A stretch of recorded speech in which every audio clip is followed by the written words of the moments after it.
Meus estimados irmãos e irmãs, muito boa noite. É sempre uma alegria, é um prazer renovado em nossos corações esse encontro que temos semanalmente para ajudar nessa obra preciosa, as obras de André Luiz, denominada A Vida no Mundo Espiritual. É uma coletânea extraordinária de ensinos que falam a nossa alma, tocam o nosso coração, visando despertar nossos espíritos para as grandes responsabilidades que temos diante da vida.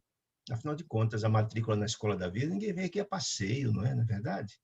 Nós temos uma programação, nós estudamos isso nas programações das reencarnações e precisamos dar um bom acompanhamento. E esse esforço feito por André Luiz, que é o benfeitor, que se comunica através da mediunidade sublime de Francisco Cândido Xavier, nos traz considerações riquíssimas, buscando tocar nossas almas, para que possamos, em nome do Pai, que é o que ele deseja, a felicidade de cada um de nós, possamos dar o melhor aproveitamento de nossas reencarnações, que são oportunidades extraordinárias dessa matrícula na Escola da Vida e tirarmos, digamos assim, as boas notas, ou seja, extrairmos ensinamentos ricos para nossas vidas, nossos espíritos. Lembramos que essa obra maravilhosa, que é a terceira da coleção, Missionário da Luz, ela foca em basicamente dois temas principais. Um desses assuntos é sobre a mediunidade, essa faculdade extraordinária que muitos espíritos têm, dela mais, digamos assim, mais desenvolvida, para ser o medianeiro entre os dois planos, que médios somos todos, nós somos todos, nos diz Kardec. Né? E o outro tema importantíssimo é a questão da reencarnação, que é o instrumento pela qual Deus nos concede, é o instrumento pela qual Deus nos concede para atingirmos os fins, ou seja, o processo evolutivo. Estudamos já alguns capítulos, esses assuntos são invocados. No capítulo 15, por exemplo, estudamos um assunto muito interessante da encarnação não bem-sucedida, em função de problemas atinentes à família, onde houve o aborto, e as implicações disso. Né? E hoje vamos voltar a discutir a questão da mediunidade. Lembremos que estudamos em vários capítulos, capítulo 1, lembremos que já enfocava esse assunto, que foi o psicógrafo, vendo a questão da psicografia, onde estudamos, por exemplo, as implicações. Algumas pessoas acham que a mediunidade é uma coisa fácil, que a psicografia é simples, que é só o médico colocar o braço e o espírito vir atuar, e a gente viu que não funciona assim. Há uma série de preparação, porque na espiritualidade superior, nada funciona de improviso, né? Tudo é adredamente preparado com muito cuidado, com muita cautela, com muita assistência.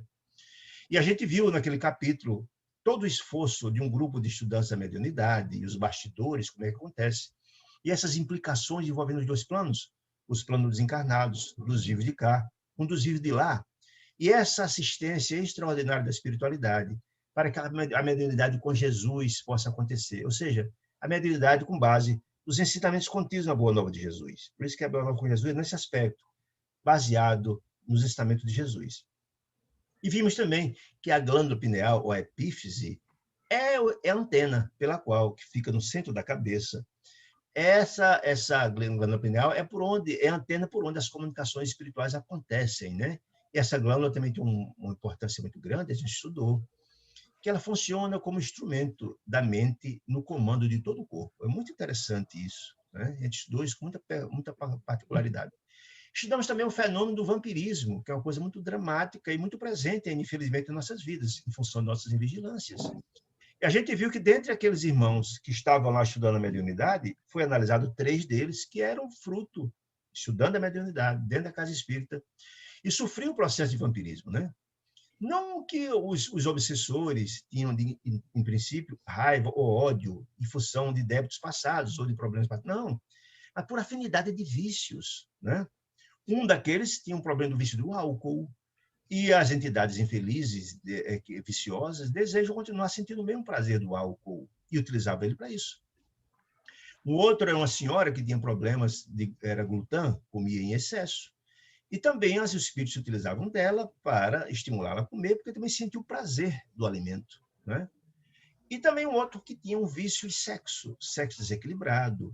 E essa criatura também sofria o processo de vampirismo nessas entidades infelizes, que estimulavam ele a ir a lugares desaconselháveis, ter relacionamentos promíscuos, trazendo graves consequências. E esse processo de vampirismo vai matando a pessoa aos poucos, a gente viu esse processo aqui. Mas na frente também estudamos a questão das materializações, que são de forma da mediunidade mais complexa, perigosa, inclusive, se não praticada com todas as cautelas e cuidados, né? Porque expõe bastante o médium. A gente estudou esse fenômeno muito interessante, com muitos aprendizados. E hoje, portanto, vamos continuar nessa linha de ação. Pode dizer, no 15, a gente estudou a questão ainda da mediunidade, da questão da reencarnação, vimos a questão do amor. Então, André Luiz começa assim, esse capítulo 16, que é a incorporação, que é uma modalidade de mediunidade. Ele diz assim, prosseguindo em meus estudos sobre o fenômeno da mediunidade, ou seja, de variada expressão, prosseguindo que a gente já estudou em capítulos passados, a mediunidade. E André Luiz não tinha muitos conhecimentos a respeito dessa história. Ele tinha informações a respeito, ou não tinha grandes conhecimentos a respeito do assunto. Ele prosseguindo, ou seja, está continuando aquele trabalho. Ele diz, sempre que meus serviços habituais me permitem, regressando à crosta, ou seja, serviço de onde? Serviço que ele desenvolve lá em nosso lar. E as pessoas acreditam, Dona Celeste, que a espiritualidade não trabalha, ou trabalha pouco. Aquela ideia que se tem equivocada de um céu, onde todo mundo está lá ouvindo harpa, comendo uva, aquela história. Não, a gente sabe que, na verdade, as entidades, quanto mais avançados são, mais tem trabalho, mais tem tarefas. Porque na família de Deus, os mais instruídos ajudam os menos instruídos, mais orientados e assim por diante. Então, assim, quando eu regressava da crosta, a crosta, quando o tempo me possibilitava, porque tem trabalho no solar, aprendendo e cooperando no grupo em que Alexandre funcionava na qualidade de orientador. Então, está dizendo que ele procurou Alexandre, que coordenava, é o benfeitor, que é o instrutor de André Luiz nessa obra. André Luiz coordena a orientação espiritual de uma casa espírita, ele quem coordena esse trabalho. E André Luiz, quando tinha tempo, ou seja, quando as tarefas dele no nosso lar permitiam, ele vinha, corria para André Luiz, para Alexandre, o orientador, porque ele fora, não só tinha interesse em aprender, e volto a dizer, isso é no horário de folga dele, o interesse, o esforço dele, no horário de folga, no horário de lazer, que no mundo espiritual também tem essas questões de horário de folga. Ele aproveitava esse horário, como espírito esforçado que era, para angariar novos conhecimentos, novas informações. E nós sabemos também que, como nada é improvisado no mundo espiritual, esta obra maravilhosa do Missionário da Luz foi gestada, foi pensada, planejada com muita antecedência e confiada a André Luiz. Então, além de estar angariando informações sobre esses assuntos, também estava repassando, fazendo os rascunhos dessa obra maravilhosa lograda à humanidade, através dele. Então, diz ele, quando sempre que regressava à casa espírita, quando Alexandre estava, né? Então, ele diz ele, minha frequência, em virtude das obrigações que assumidas em nosso lar, né?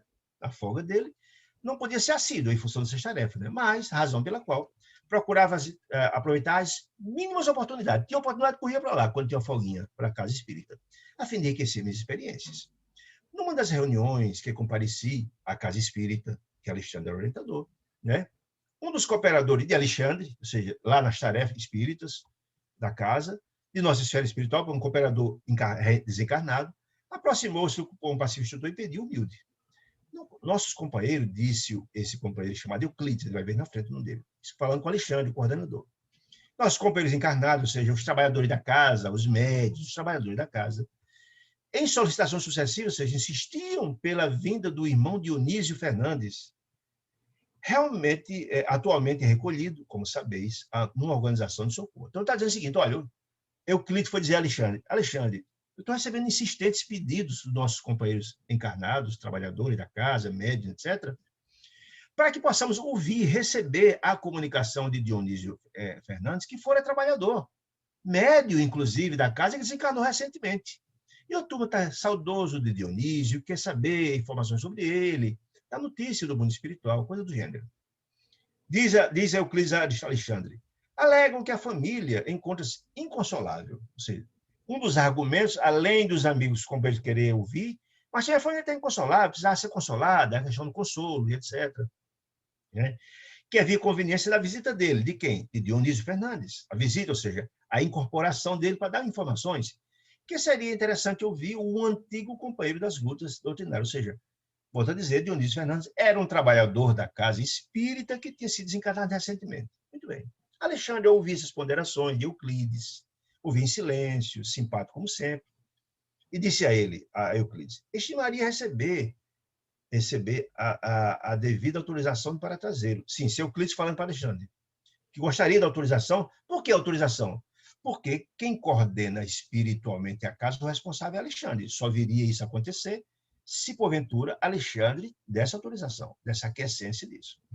Poderia incorporar-se, disse Euclides a Alexandre, incorporar-se na organização mediúnica de nossa irmã Otávia e fazer-se ouvir, incorporada através dela, de algum modo, diante de amigos e familiares. Ou seja, a proposta dele é que, na verdade, Dionísio, que foi desencarnado recentemente, viesse não só para atender a curiosidade, já claro, dos trabalhadores, curiosidade do mundo espiritual, mas atender também a família, que, segundo ele, estava inconsolável. As coisas a gente vê nessa situação. Nós sabemos que, quando a espiritualidade acha conveniente, ela mesma toma iniciativa. Não é? E, segundo, se a família está inconsolada, puxa, que família espírita é essa que está inconsolada? Não. Nós temos compreensão da imortalidade da alma, e quando a espiritualidade acha conveniente, vem. Então, mostra que a família, de alguma sorte, tem algum desequilíbrio, e também os trabalhadores não têm tanto equilíbrio assim para estar exigindo algo dessa natureza. Porque a espiritualidade sabe se é adequado ou não. Então, o mentor pensou, Alexandre pensou, ponderou e disse o seguinte: não tenho qualquer objeção pessoal. Ou seja, Alexandre, o coordenador, disse que o problema não era pessoal. Não, não era. Em face a providência que você sugere. Euclides, que é o nome desse intermediário desse pedido. Mas diz, olha,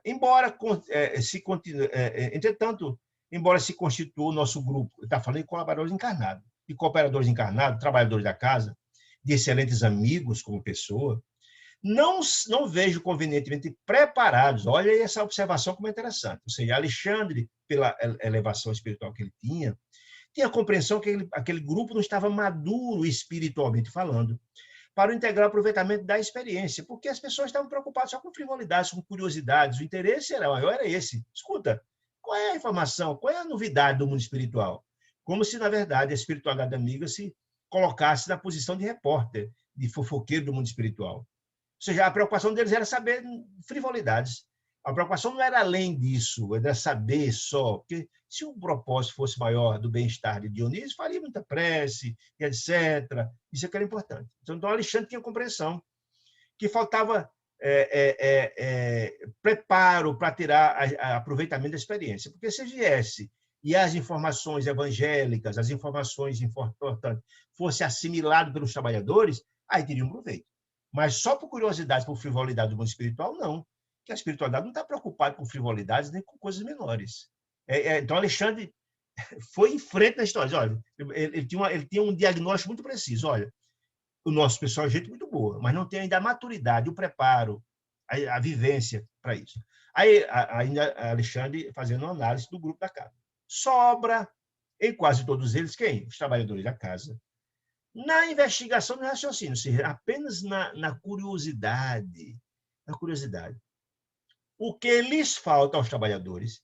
Sentimento e compreensão, ou seja, a compreensão do dever de um trabalhador espírita que está preocupado e está comprometido com as tarefas sublimes da consolação, do amor, da assistência ao próximo, do bem-estar e dos ensinamentos evangélicos. Se a preocupação fosse essa, olha, infelizmente falta sentimento e compreensão dos nossos trabalhadores, por imaturos que são ainda. Ele não está condenando, não. E sobra também neles muita preocupação com frivolidades. Bom, colocam, disse ele, a pesquisa, os trabalhadores, Alexandre falando para Euclides, colocam a pesquisa muito acima do entendimento, ou seja, estão só preocupados com detalhes que fogem o que é o entendimento que ele está falando? Da compreensão evangélica, do que é o papel do evangelho, né? Consolar, né? Esclarecimento, caridade, amor, etc. Bom, então coloca uma pesquisa muito acima do entendimento. E como você sabe, Euclides, disse Alexandre, as organizações mediúnicas não são filtros mecânicos. O que é que ele quer dizer com isso, meus amigos queridos? Ele está nos dizendo que os médios não são filtros mecânicos. Algumas pessoas imaginam que o espírito comunicante diz o que quer, mas não é bem assim. Os médiuns que têm responsabilidade, nós vamos ver que a nossa irmã, que foi dito o nome aqui, ela é uma médium experiente, e os médiuns experientes que estudam e têm compreensão, eles filtram, porque, afinal de contas, o aparelho mediúnico é deles, eles filtram. O espírito comunicante não diz o que quer, não. Primeiro, quando eles vêm lá para cá, eles são trabalhados pela espiritualidade amiga, antes da comunicação. Nós vamos ver o caso aqui. Então, não são filtros mecânicos, não. Ou seja, a gente precisa compreender isso. Há todo um trabalho que a pessoa, que o Espírito vem se comunicar, não diz o que quer.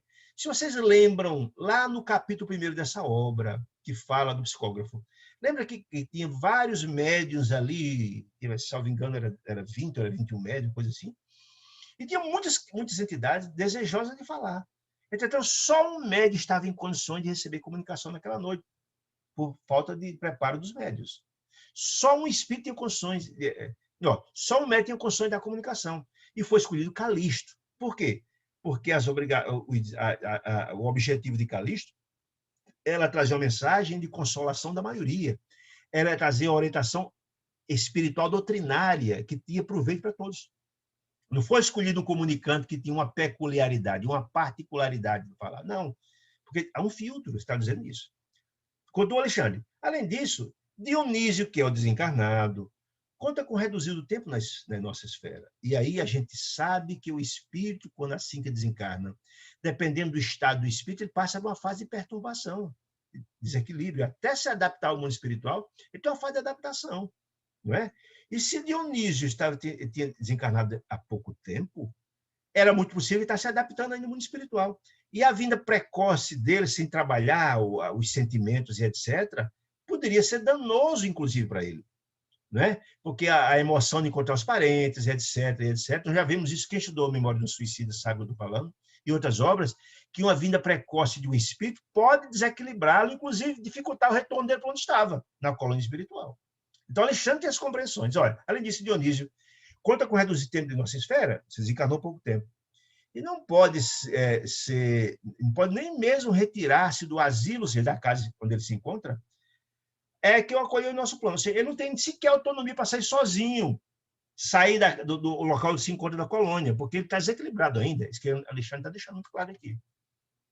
Disse ele, adicionemos a esses fatores, isso tudo é o argumento de Alexandre para ser contra a vinda de Dionísio, para não atender o pedido de Euclides. Não é objeção pessoal, não.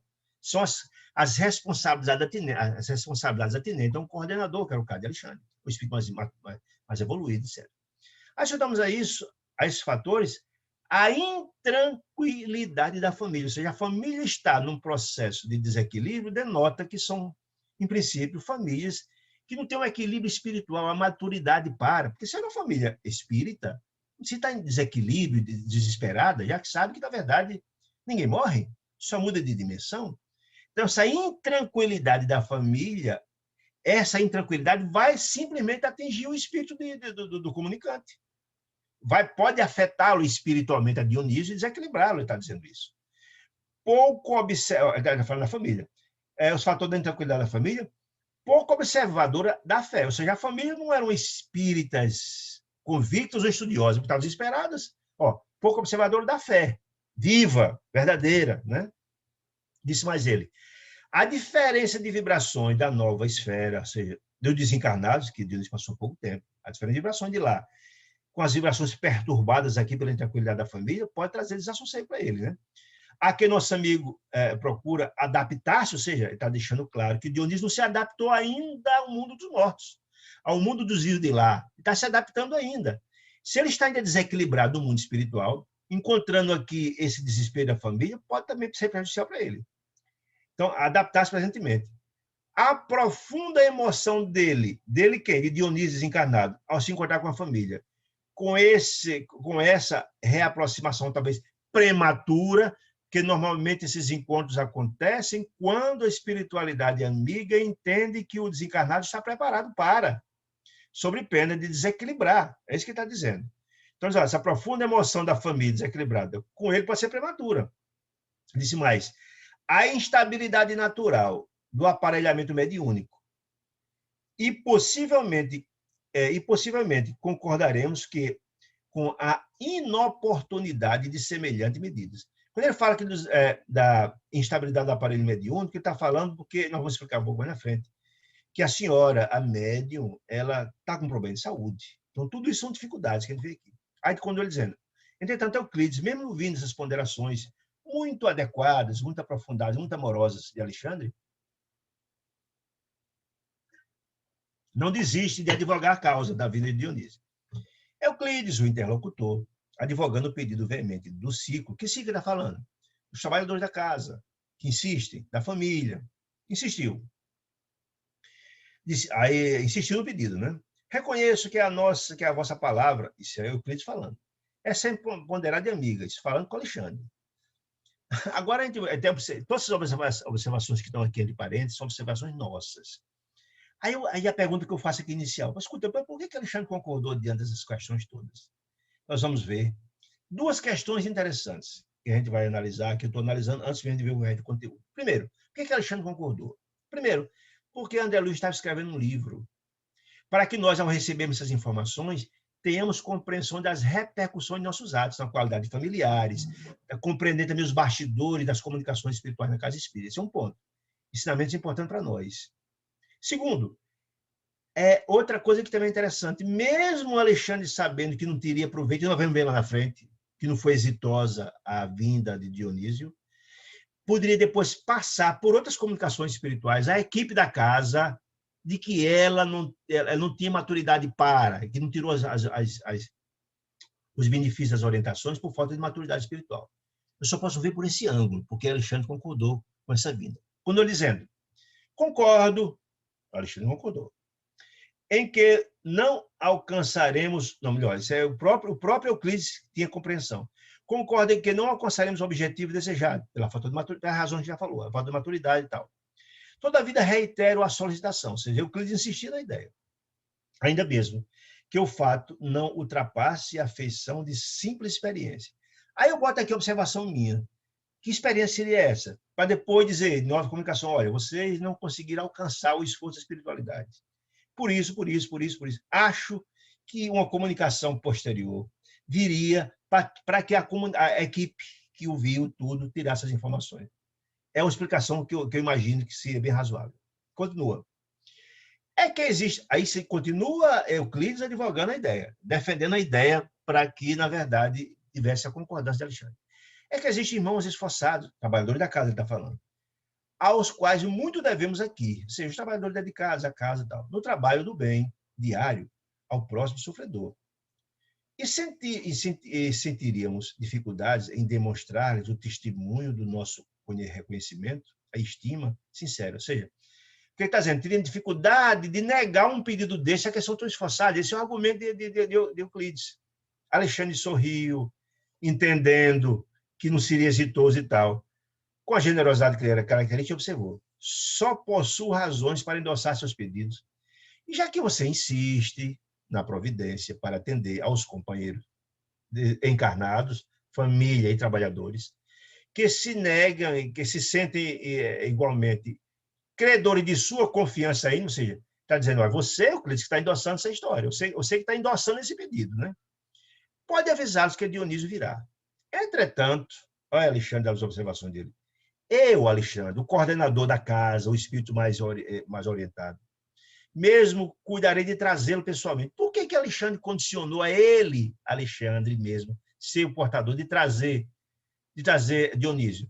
Certamente ele não conferia essa tarefa a outro, porque ele sabe que Dionísio não está preparado ainda para vir. Primeiro, ele vai trabalhar Dionísio. Vocês estão lembrados daquele capítulo muito interessante de Esté, que era viúva, e que tinha Aristé, Noé e Raul, daquela história do suicídio, daquela história do assassinato, e que a viúva desesperada procura a assistência e a intercessão de Alexandre, pedindo consolo, etc, etc, etc. Muito bem. Lembra que Raul tinha se suicidado ao invés de ser assassinado, e ele estava super fragilizado numa colônia espiritual bem pertinho da Terra, e a viúva, numa situação dramática. Ou seja, Raul não estava em condições de conversar com a esposa, mas foi tão desesperada que Alexandre preparou Raul com muito cuidado, com muita cautela, passou a ele as informações, orientou a ele, estava ali dando força magneticamente a ele para que houvesse a comunicação e pudesse consolar a esposa para ela tranquila pudesse tocar a família, ajudar a família. Está lembrado? Então é algo aqui. Por isso que Alexandre disse, eu mesmo vou trazer, porque Alexandre sabe que, na verdade, Dionísio não está preparado. Ele mesmo iria preparar Dionísio para não acontecesse um problema grave de um choque muito grande ele sentir. Né? Ele tinha essa compreensão, que ele diz isso.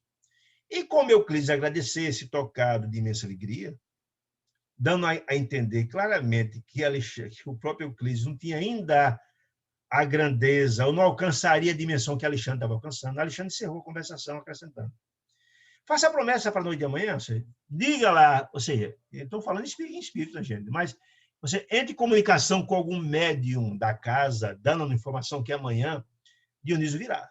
Interessante, porque esse entendimento está acontecendo na esfera espiritual. Avise lá a família, uma comunicação certamente mediúnica, e ao grupo que amanhã ele estará presente, o Dionísio. Olha que interessante essas informações todas para a gente extrair as lições dessa informação. Nós trabalhamos com as espíritas, nós temos compreensões de como é complexo essa dimensão das comunicações, que a gente acha que é fácil. Muito bem, como eu dizendo. Aí André Luiz conversando, a resposta ainda é de Alexandre. É sempre mais fácil dar com alegria. Quando alguém pedir com alguma alegria, quando você dá, é muito fácil, disse ele, né, com alegria, do que receber com acerto. Ou seja, quando alguém pede, você dá, todo mundo fica feliz. Mas será que foi a medida certa? Por exemplo, se a gente tem um filho, a gente faz tudo o que ele quer. Será que o menino chega na loja e pede e a gente der tudo? Será que é a coisa certa? Ele vai ficar alegre, o filho.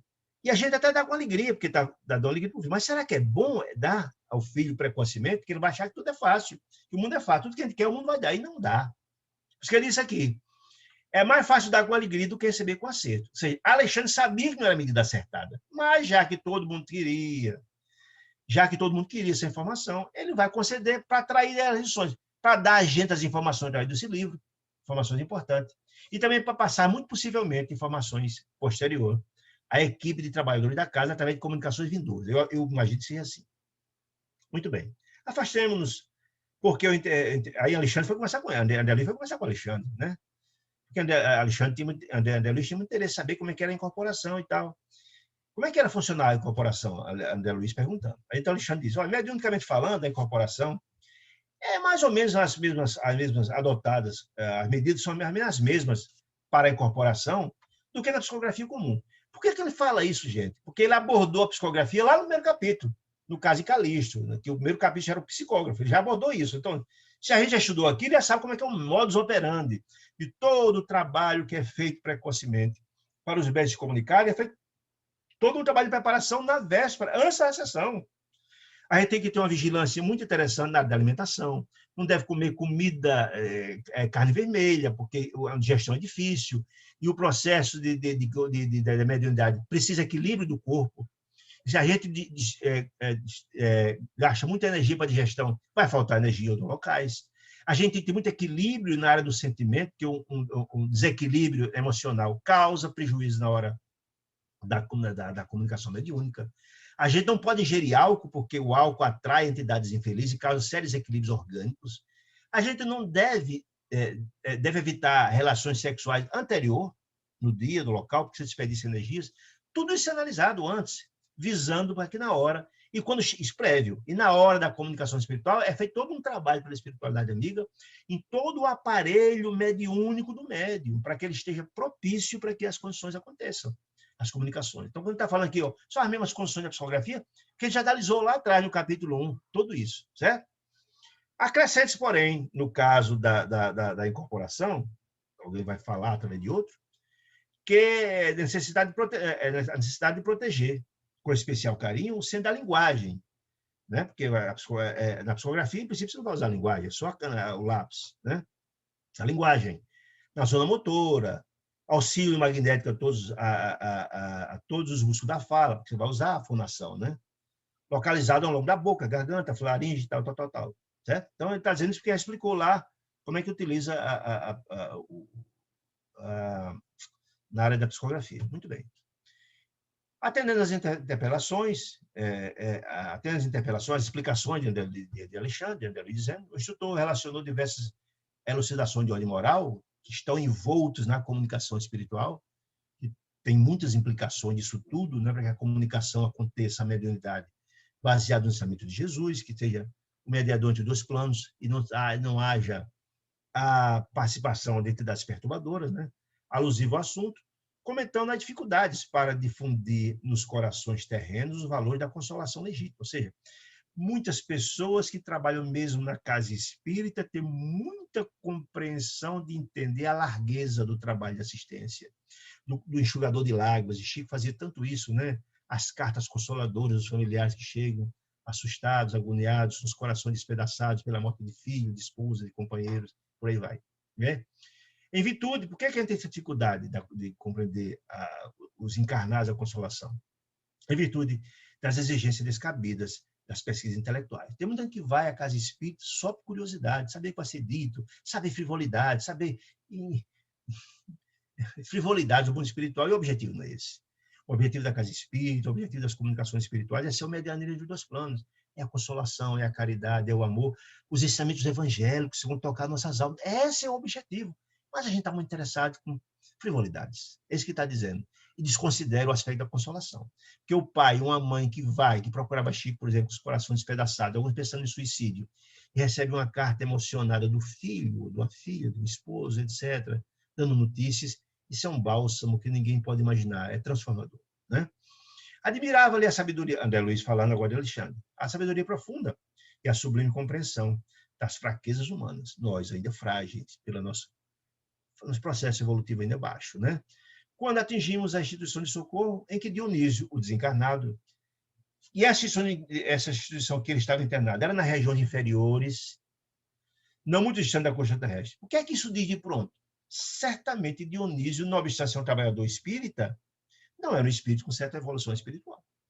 Porque se ele fosse um espírito com certa evolução espiritual, ele estaria certamente no colo espiritual mais acima. Lembrando que nosso lar já fica na terceira faixa da Terra, na saída dos umbrais. Mas tem muitas outras, né? Se ele estava alojado numa casa espiritual, na região umbral, ali, na região próxima ao umbral, lindeira umbral, certamente ele era um espírito elevado. Primeiro ponto. A família dele era desequilibrada, nós já sabíamos isso aqui, foi disso anterior. Nós sabemos também que os trabalhadores espíritas da casa não tinham tanto avanço assim, senão esperavam o sinal da espiritualidade quando Dionísio estivesse preparado. Então, essas questões já tira aqui de pronto.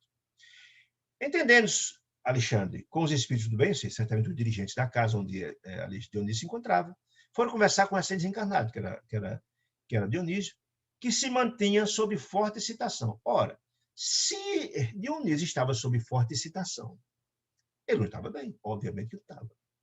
Certamente reforça aquela ideia de que ele é um espírito de pouca evolução.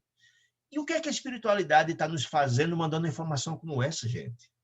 Para nos dizer muito claramente que não é o fato de sermos espíritos, muito menos que trabalhamos na esfera espírita, numa casa espírita, que somos espíritos elevados, e quando desencarnamos para o nosso lar, o colônia espiritual mais elevada, não.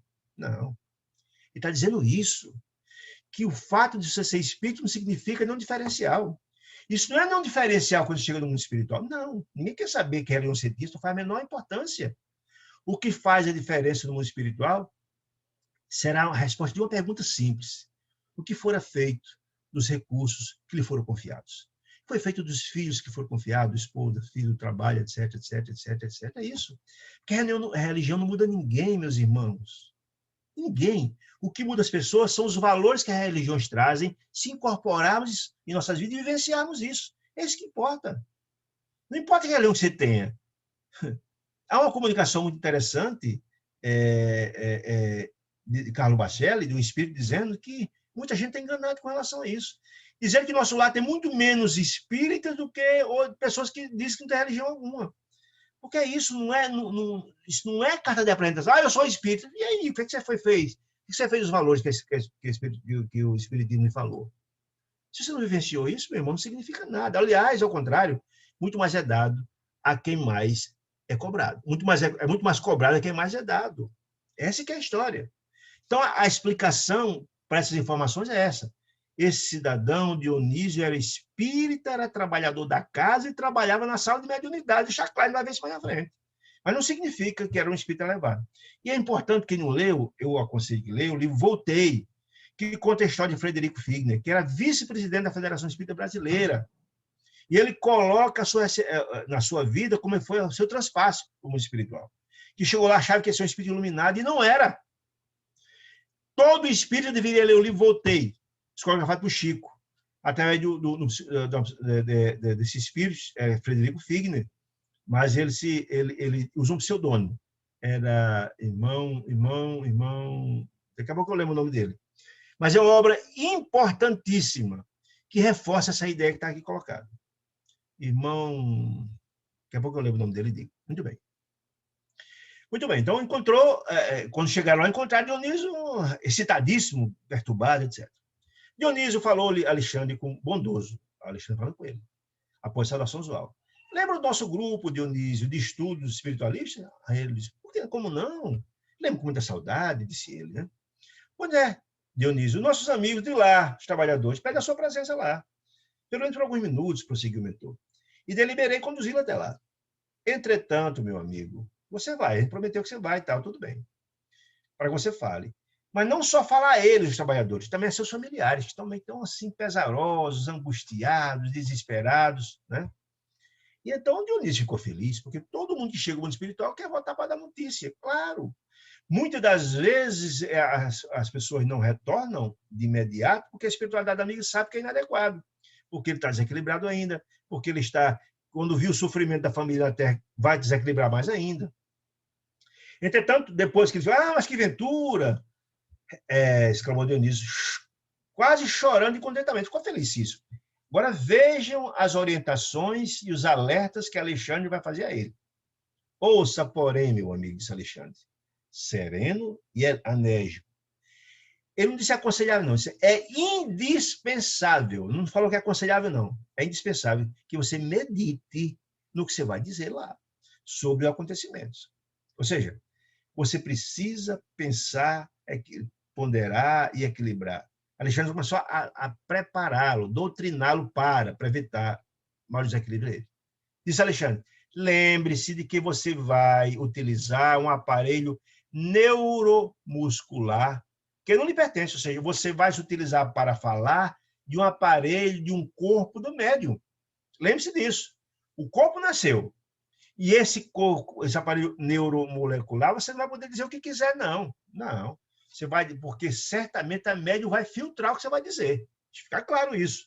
Porque a médium que você vai falar, a senhora Otávia, é uma médium experiente, respeitada, muito, que você conhece muito bem, muito cuidadosa. E ela jamais permitirá, nem ela, nem nós. Isso é claro. Você vai estar sob vigilância nossa. Como foi feito com Raul, quem lembra da história de Raul aqui? Vamos ver. A espírita comandando, informando, passando informações, mandando a mensagem, etc, etc, etc. Disse ele, nossa amiga Otávia, que ele sabia muito bem quem era, servirá de intermediário, ou seja, ela será médium. No entanto, você não pode, não deve desconhecer as dificuldades de um médium em satisfazer as particularidades técnicas de identificação dos comunicantes. Ou seja, olha que informação interessante. A dificuldade que a médium tem para satisfazer os desejos que elas comunicar. Não, não é isso.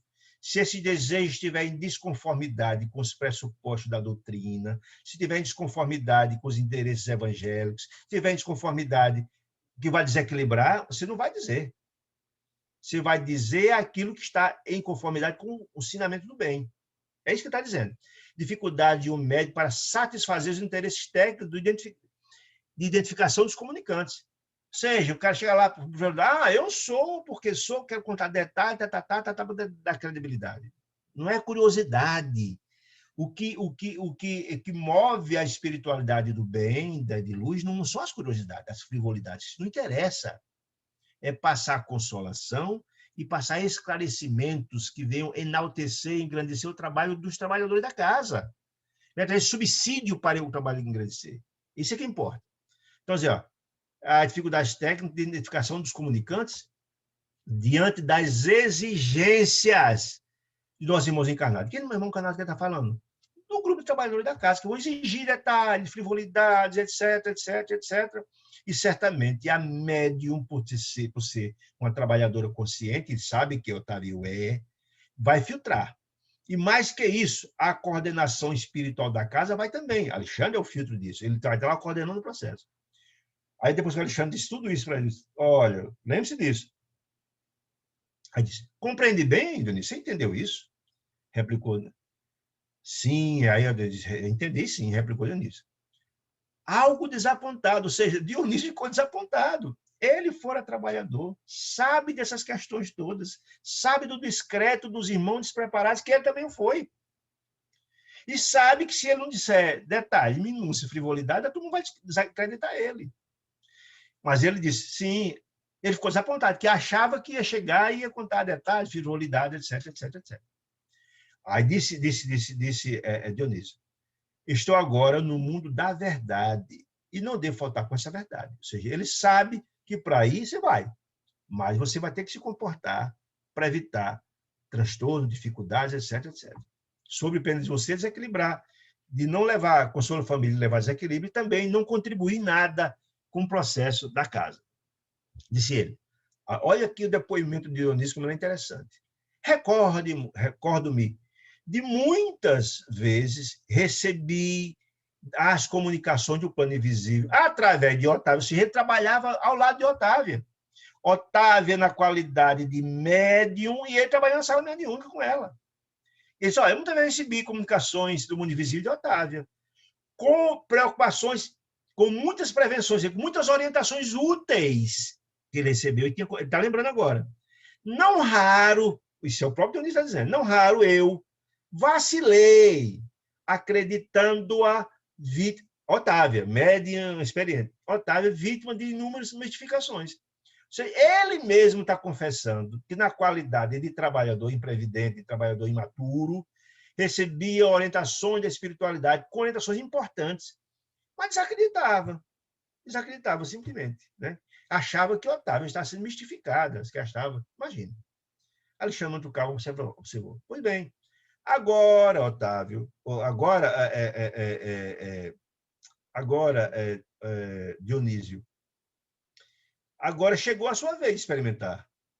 Passar o que você passou lá de encarnado, agora desencarnado. Você vai passar pela mesma experiência. Vai ser desacreditado por muitos que vão ouvir suas informações. E você vai experimentar. E se antigamente era tão fácil para você duvidar das informações que o Otávio falava, dos outros, desculpe a franqueza dos nossos irmãos. Tem que descobrir a fraqueza, desculpe a fraqueza dos nossos irmãos encarnados, que vão duvidar de você também, caso agora duvide seu esforço. Olha aí. É possível que não alcancemos o objetivo. O que quer dizer com isso, gente?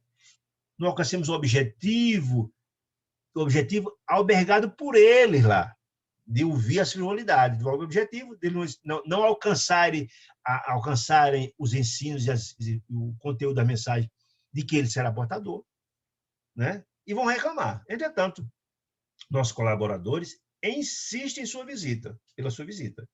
E não devemos impedir a experiência, que não vamos ver que não será exitosa. Antes que Dionísio se internasse por outras considerações, disse Alexandre, concentre-se, meu amigo, é a preparação, concentre-se com atenção sobre o assunto. Né? Peça a luz divina em suas orações e espere-me, ou seja, prepare-se, ore, faça prece, peça a Deus iluminação, peça a Deus que traga ao seu coração tranquilidade, porque se desequilibrar lá vai ser ruim para você. E fique tranquilo que quem vai levar você sou eu. É isso que está dizendo. Mas peça a Deus equilíbrio, que tudo venha transcorrer bem, tal.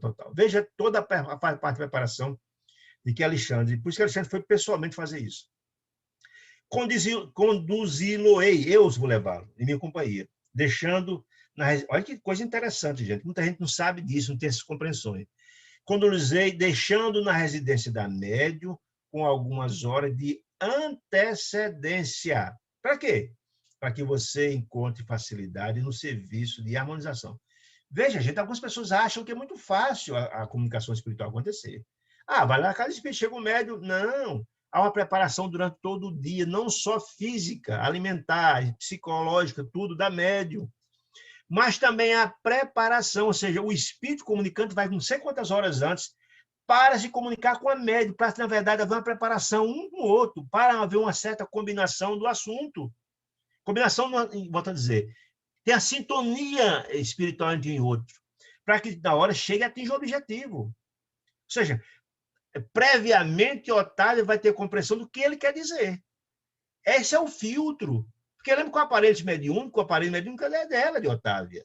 E ela, na qualidade trabalhadora, estudiosa e equilibrada e com certa elevação, ela tem responsabilidades. Afinal de contas, a palavra sai da boca dela. A responsabilidade é muito grande. Então, é só que a espiritualidade faz. Leva quantas horas de antecedência para ver esse contato entre comunicante e comunicado antes, prévio, com algumas horas de antecedência. Despedimos-nos em seguida, registrando efusivos agradecimentos, tal, e o caso interessante. E André ficou interessado. Poxa, eu nunca participei de um negócio desse, eu quero participar. E pediu permissão a Alexandre para acompanhar, e Alexandre concordou e tal. Muito bem. Muito bem. Com gentileza de sempre, Alexandre guiou-nos, depois do prazo estabelecido. Alexandre foi lá com ele, pegou ele lá na casa dele e tal, pegou Dionísio, né? E levou ele no dia certo, no dia seguinte. Alexandre guiou-nos até a moradia de Otávia. Ou seja, foi Alexandre, no dia seguinte, como tinha prometido, foi lá, pegou Dionísio na colônia espiritual e levou, na companhia de André Luiz, até a casa de Dionísio, até a casa de Otávia. Guiou-nos até a moradia da média Otávia. Onde é Euclides? Quem é Euclides? Euclides é aquele espírito assessor de Alexandre, lá na casa espírita, que fez o pedido. Foi o advogado da causa, dos médiuns e da família que pediu. Então, Euclides já estava na casa de Otávio, o espírito de Euclides estava lá esperando eles quando chegou. O benevolente amigo da véspera, Euclides, os aguardava cheio de atenções. Quando chegou André Luiz, Alexandre e Dionísio, né? O prestimoso mentor despediu-se com delicadeza extrema e deixou-me, André Luiz, em companhia dos novos colegas. Que novos colegas? Euclides, que tinha advogado o pedido para que Dionísio viesse, e Dionísio. E acrescentou: a reunião dos companheiros encarnados terá início às 20 horas, às 8 da noite. Todavia, entre 18 e 19 horas, com 2 horas de antecedência, estarei aqui de regresso, a fim de acompanhá-los ao núcleo de serviço. Lembra que Alexandre preparou, ajudou, deixou na casa de Otávio e vem pegar eles, que estão na casa de Euclides, para essa preparação, para levar. Enfim, e fixando, concluiu o bondoso. Alexandre disse a André Luiz: aproveite a aproximação de Euclides, meu caro André. Um bom trabalhador tem sempre proveitosas lições. Aprenda lições para ensinar. Euclides sorrindo, agradeceu, tal, aquela história toda. Tivemos comovido e tal. Aí, então, Euclides conduziu André Luiz para o interior da casa de Dona Otávia. Dividimos em humilde aposento, ou seja, Alexandre, André Luiz, Euclides e Otávio, e Dionísio foram levados para um aposento humilde da casa de Otávio, a médium. Nessa parte da casa, explicou Euclides, explicou-me o guia acolhedor, nossa irmã Otávia costuma fazer as meditações e as preces. Já a fase de preparação é a hora que ela se recolhe, faz as orações. Aquele lugarzinho da casa era especial, que é o local de recolhimento dela em suas preces. Nesse local, diz André Luiz, a atmosfera reinante aqui é, por isso, encantadora e balsâmica. Isso é Euclides explicando para ele. Naquele local, isso é influenciação da prece, gente. É assim que funciona. Onde é um local de prece, de amor, de paz, de fraternidade, aquele ambiente fica impregnado com esses valores, com aquelas vibrações espirituais. É a influenciação da prece. Muito bem. Em vista de hoje, diz Euclides, um dos dias consagrados ao serviço mediúnico, terminará ela, quem é Otávia, os trabalhos de refeição mais tarde, da tarde, de preparação, né? Mais cedo, ela vai terminar a preparar o jantar mais cedo, a fim de orar e preparar-se. Ou seja, o médium se prepara, passa o dia todo se equilibrando, buscando, para que à noite esteja em condições de desenvolver o trabalho. Consultei o mostruário do relógio, disse André Luiz, e tal, e já era 16 horas. Lembra que era 20 horas era 20 horas o horário do trabalho. E manifestei o desejo de ver a nossa irmã. Ou seja, lembra, está Euclides, Dionísio e André Luiz no aposento onde fazer as orações. Mas André Luiz pediu a Euclides para ver a médium, tal, que seria a intermediária, ou seja, a médium da noite. Deixando Dionísio no aposento, veja que interessante a providência de Euclides. Deixou Dionísio, que precisava de equilíbrio, no local onde tinha mais harmonia na casa, que era o local onde nossa amiga Otávia fazia as suas orações. Deixou ele lá se beneficiando daquela atmosfera boa e tal. A que me referi, as orações, Euclides conduziu até a cozinha, onde uma senhora idosa, que era Otávia, se mantinha atenta, preparando os pratos modestos. Era uma família humilde, Aí disse, olha, dava gosto a cozinha dela, tudo limpeza, ordem, harmonia doméstica, porque Otávia era um espírito de uma certa envergadura espiritual, e em tudo isso se demonstra, né? Até no trato da limpeza, do cuidado. Notei, a André Luiz notou de pronto, que algo, ela estava pálida, ela estava abatida, não estava bem, né? Ouviu-me a inquirição discreta, o companheiro afirmou.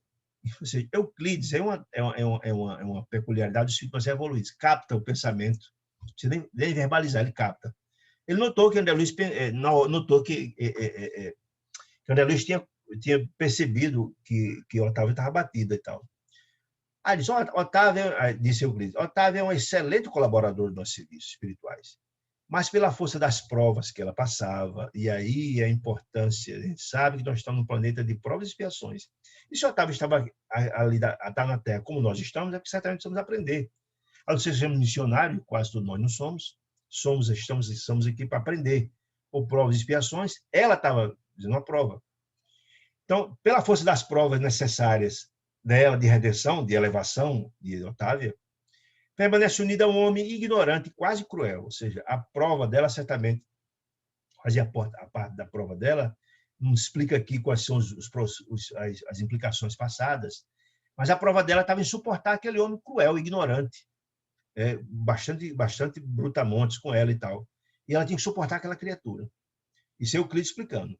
Enquanto o companheiro brutal está ausente da casa, no trabalho, no ganha-pão dele, a casa é uma tranquilidade, a casa é tranquila e feliz, né? Porque ela é uma criatura que exala beleza, iluminação e tal. Conquanto a nossa amiga não oferece hospedagem a entidades perturbadoras da sombra. Por quê? Porque ela é uma criatura do bem, as pessoas do bem têm sintonia com as entidades do bem, ela só atrai o bem, a luz, a paz. Todavia, quando o infeliz Leonardo, que é o marido dela, penetra esse pequeno domínio, a situação se modifica. Porque o pobre esposo é legítimo canteiro espinhoso no jardim desta casa. Ou seja, ele destoa. Ela é toda luz e ele toda brutalidade e desarmonia. E ele é o canteiro espinhoso num jardim florido. Ele é o canteiro de espinhos, de dores. Faz-se acompanhar Leonardo, a entidade, o marido dela, de perigosos elementos das zonas baixas. Por quê? Como ele tem no coração sentimentos infelizes e desarmoniosos, por sintonia, ele sintoniza com as entidades do estágio evolutivo deles, né? Sintonia, tudo é sintonia na vida, né? Ela é em sintonia com a luz, porque o coração dela é luz, pensa, planeja e sonha e fala do bem. E ele, com planeja, pensa e sonha e fala e exala desarmonia, atrai a entidade das sombras. Não conseguiu ele, esse André Luiz perguntando a Euclides, ele, o marido Leonardo, identificar-lhe a missão espiritualizando a esposa, perguntei com interesse. Qual é a resposta? Não, de jeito nenhum, explicou Euclides, sem titubear. Não é novo, olha que informação interessante, não é novo para a compreensão elevada, não é novo, ou seja, ele foi preparado na espiritualidade foi dada orientação, não é falta de assistência, vive com a esposa iluminada, cheia de virtudes e de amor, mas não se toca, não conseguiu ainda abrir seu coração para receber a luz, né? Contudo, é teimoso nos erros, ele continua teimando com os mesmos sentimentos, os mesmos processos de desarmonia, né? Que eles são próprios. Olha que informação interessante. É interessante a gente entender a assistência da espiritualidade amiga que o tempo todo nos assiste. Permite, Leonardo, o marido cruel, que a consorte, que a senhora, a esposa dele, nos ajude, seja na casa espírita, na qualidade média, etc. Não é porque ele quer, não, gente. Em vista da insistência de parentes consanguíneos dele, ou seja, parentes próximos dele, de Leonardo, dedicados à nossa causa, ou seja, espíritas comprometidos com a causa, e que influenciados, quem? Esses espíritos familiares, espíritos que têm ascendência sobre ele, influenciados pela espiritualidade amiga por nós, não lhe permite a Leonardo afastá-la. Não é porque ele quer, não. Ele queria afastar, porque sofre a ingerência da unidade das sombras. Mas pela influência que a espiritualidade do bem faz junto a Otávia, junto a ele, junto a Leonardo, ele não proíbe a esposa por interferência da espiritualidade do bem, que influencia os familiares ligados à causa espírita. Olha que coisa interessante. São as intercessões espirituais.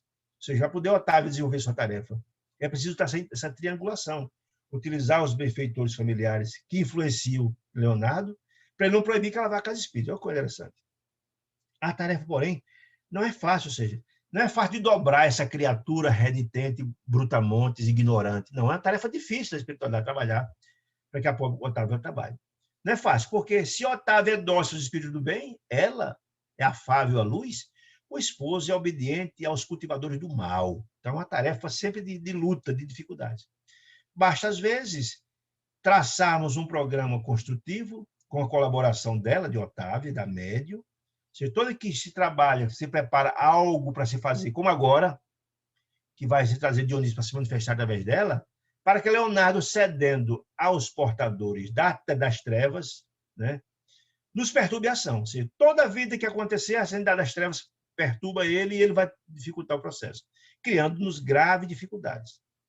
Percebendo que o abatimento da médium não me passava despercebido, Euclides acrescentou. Ou seja, Euclides, vendo que André Luiz tinha entendido que a médium estava batida, tal, disse o seguinte: então, logo prometi ontem, alegremente, a vinda de Dionísio, desejou de incentivar o bom ânimo dos amigos encarnados, os trabalhadores da casa, e também os familiares dele, contando com o concurso mediúnico de nossa irmã, nos casos de dona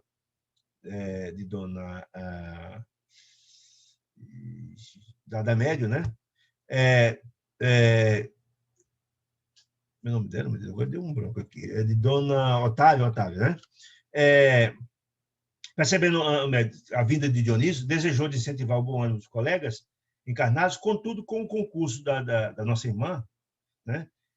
Piorou a situação psíquica do esposo imprevidente. Ou seja, na hora ele foi avisado, o Leonardo, de que a esposa, Otávia, iria ser utilizada para emprestar o aparelho mediúnico para Dionísio se manifestar, já as entidades das sombras foram ouvindo dele, perturbavam.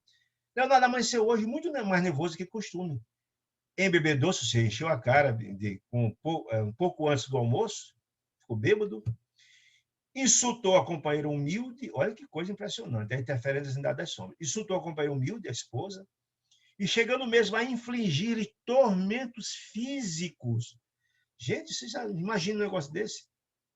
Por influência das entidades das sombras, insultou a companheira, chegando a infligir tormentos físicos, que não diz aqui se ele agrediu fisicamente, mas pode ter sido. Mas, às vezes, uma palavra ofensiva, grosseira, uma palavra agressividade, às vezes machuca mais do que a própria do aspecto da agressão física. Nós sabemos disso. Se está em casa harmonizado, chega alguém descompondo, fazendo acusações absurdas, etc., perturba completamente a pessoa. Não é fácil, né? Então, eles que insultou a companheira humilde, chegaram a infligir. Não foi só Leonardo, ele está dizendo que quando diz chegaram, se pressupõe ele, instigado pelas entidades das sombras, chegaram nesse aspecto. O grupo, representado por Leonardo, insultou, infligiu tormentos físicos. Assustada, eu imagino que essa pobre coitada não é fácil, assustada, a bondosa senhora sofreu tremendo choque nervoso e fica meio estado de espírito, chega descompondo, ameaçando, etc, só fica num estado de nervo imenso, né? Que ele atingiu o fígado, ela ficou numa crise imensa, atingiu o fígado, a pobre coitada, encontrando, isso é Euclides explicando a André Luiz por que ela estava abatida. Encontrando-se no momento, sob forte perturbação gastrointestinal. Imagina, deu um desarranjo intestinal na pobre coitada, depois dessas agressões, dessas discussões, dessas agressões e tal. A pobre coitada ficou em estado de choque, então teve desinteria, enfim, a situação difícil. Por isso, a alimentação dela, dona Otávia, foi muito deficiente, foi com desinteria, coitada, dificuldade de comer durante o dia, e não tem podido manter a harmonia precisa da mente. Imagina, a mente desequilibrada, você perturba todo o corpo, se joga muita adrenalina no corpo e desarranja, desequilibra o corpo, né? Para atender com exatidão o nosso propósito. Lembre, olha a estratégia das sombras para evitar que a Otávia fosse.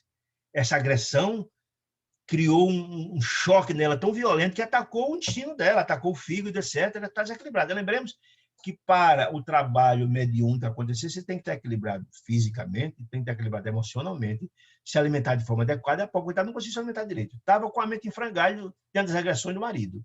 Estava desequilibrada. Isso era a estratégia das sombras para que ela não pudesse participar do trabalho. Veja só a estratégia. Aí Euclides explicando as providências da espiritualidade amiga. Veja só a assistência de Deus aos seus filhos. Já trouxe, diz Euclides, diversos recursos de assistência a Otávia, inclusive a cooperação magnética de competentes enfermeiros espirituais. Ou seja, várias entidades espirituais vieram acudir a Otávia, de sorte que ela tivesse em condições à noite de desenvolver o trabalho, né? Para levantar-lhe o padrão de energias necessárias, ou seja, reequilibrá-la novamente para estar em condições. E só por isso, e só por essa assistência da espiritualidade amiga, é que a pobrezinha ainda não tombou a camada. Ou seja, ela só não está muito mais grave, acamada, doente, sem conseguir desenvolver nada, pela assistência da espiritualidade amiga, que veio e aplicou todos a cooperação magnética, né? Embora se encontre bastante enfraquecida e não se alimentou direito, ainda está perturbada ainda e tal. Ou seja, vê que coisa impressionante, apesar de todo o socorro. Porque o gasto de energia dela foi muito grande, ela está desequilibrada, não se alimentou direito, o gasto das energias e tal. Muito bem. Algo desapontado, Euclides considerou após curto silêncio. Como se sabe, disse Euclides André Luiz, a harmonia não é a realização que se improvisa. Você só estalar o dedo, você agora está harmonizado. Não. A harmonia pressupõe uma série de equilíbrios emocional, físico, etc, etc, etc. Aí diz ele, se nós, desencarnados, devotados ao bem, estamos na luta frequente para a nossa iluminação íntima, imagina os médios, disse ele, que são criaturas humanas suscetíveis de vicissitudes e ao desequilíbrio da esfera carnal. O que ele quer dizer com isso, gente? Que nós, encarnados, somos muito mais suscetíveis às investidas das entidades das sombras, muita gente não vê, estamos num plano de expiações e provas, do que a espiritualidade. Sim, nós estamos muito mais a descoberto, muito mais vulneráveis, diz Kardec, nós somos muito mais influenciados pela espiritualidade do que imaginamos, muitas vezes são comandados por elas. A influência é muito forte, né? Está dizendo isso, né? Imagina o médium, porque nós sabemos que o médium, ele, pela sua percepção, ele é muito mais vulnerável, ele é muito mais atacado, né? É isso que quer dizer isso também, né? São criaturas humanas e tal. Ó, exclamei fixando a pobre mulher, André Luiz, né? Não é possível substituir ela? Perguntou André Luiz, já que ela não está bem? Aí eu disse o seguinte, todos os serviços exigem preparo, André Luiz. Preparo, treinamento, né? Observou que o meu interlocutor. Você imagina que é fácil trazer alguém que faça, às vezes, de Otávio? Ou seja, o que quer dizer com isso?